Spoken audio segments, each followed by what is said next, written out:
Dis papa câlin, tu nous inventes une histoire ? D'accord, une histoire avec le taureau, la neige et les canards. Il était une fois des petits canards. Ils étaient beaucoup. Ils étaient sur leur mare et se promenaient tranquillement sur l'eau en écoutant le vent qui soufflait dans les arbres. Tout à coup, un flocon de neige arriva. Il tomba sur le bec de l'un des canards. « Oh là là, mais c'est froid !» Un autre petit canard reçut lui aussi un flocon de neige. « Ah oui, tu as raison, c'est vraiment très froid !» De plus en plus de flocons de neige tombaient. Il y en avait tellement que l'on ne voyait plus à 10 mètres. Les canards se dirent qu'il était temps de rentrer à la maison et d'allumer la cheminée. Papa câlin, les canards n'ont pas de cheminée dans leur maison. Tu dis vraiment n'importe quoi. Oh bah les pauvres, ils doivent avoir froid alors. Ils allèrent donc dans leur maison qui était une grotte, à l'abri du vent et de la neige sur la berge. Arrivés dans leur grotte, ils eurent très peur car ils virent un énorme taureau. Lui aussi avait très froid.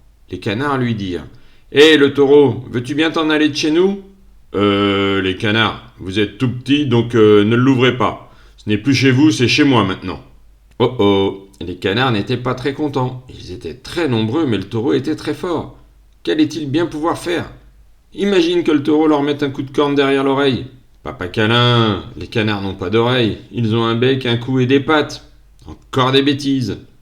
Ils se réunirent pour réfléchir à comment faire sortir le taureau de leur grotte. Il faisait très froid, le sol était blanc dehors. Le Père Noël n'allait pas tarder à passer.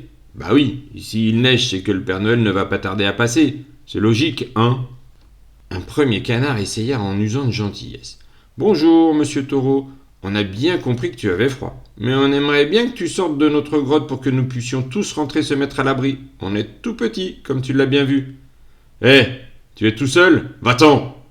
Il lui mit un coup de corne, mais le canard s'envola juste à temps en l'esquivant.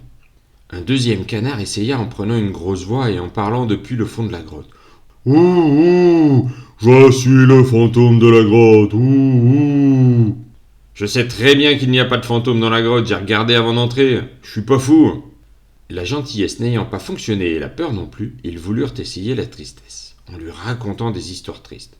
« Taureau, on va te raconter une histoire, mais elle est tellement triste que cela va te faire pleurer. Elle est vraiment très triste. Alors ce serait peut-être mieux que tu partes avant qu'on te la raconte. »« Pleurer ? Moi ? Je n'ai peur de rien. Je suis jamais triste, je suis un vilain. » Les canards abandonnèrent donc l'idée. Ils regardèrent dehors. La hauteur de neige avait encore augmenté. Elle leur arrivait juste à hauteur du plumage. Ils ne pouvaient pas sortir et les derniers canards étaient tout juste à l'abri. Ils se concertèrent pour définir un plan. Il fallait bien qu'ils sortent pour qu'ils puissent tous rentrer. Le plan mis au point, ils passèrent à l'attaque. 10 canards par la gauche, 10 canards par la droite, 10 au-dessus et 10 en dessous. L'objectif était de le pincer à plusieurs endroits, la queue, les oreilles, les jambes, pour qu'il s'enfuit à toutes jambes. Le taureau vit plein de canards avancer vers lui, avec un bruit de tambour fait par leur cancanement rythmé. Il baissa la tête, souffla de ses naseaux une grosse fumée blanche, mais les canards ne s'arrêtèrent pas. Leur marche déterminée continua. On entendait seulement le bruit de tambour. Il gratta la terre de sa patte gauche, les canards ne bougèrent pas. Ils se rapprochaient de lui, déterminés. Il se mit à réfléchir. Il était le plus fort, mais tout seul. Il arriverait bien à en repousser quelques-uns, mais ils étaient si nombreux qu'il ne pourrait pas tous les vaincre. C'était impossible. Il allait souffrir. Les canards continuaient leur marche au son du tambour des cancanements. Ils étaient tout près de lui. La bagarre allait commencer sous peu. Encore quelques secondes. Le taureau essayait bien de leur faire peur. Il jouait au dur, mais finalement ce n'en était pas un. Il lui était facile de faire peur avec sa masse de muscles, mais face à toute une armée de canards, il était difficile de tenir. Il se résolut donc à prendre la fuite. Après tout, il avait vu une autre grotte pas très loin, il pourrait bien s'y réfugier. La neige lui permettait encore de courir. Il prit son élan et sortit de la grotte d'un seul coup. Les canards, comprenant qu'ils avaient gagné, dégagèrent le passage pour ne pas se faire écraser. Ils n'avaient même pas eu besoin d'attaquer. La victoire était totale.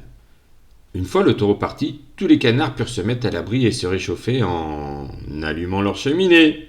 Mais non, en se serrant les uns contre les autres. Et voilà, c'était l'histoire de la neige, du taureau et des canards. À bientôt. Merci papa câlin.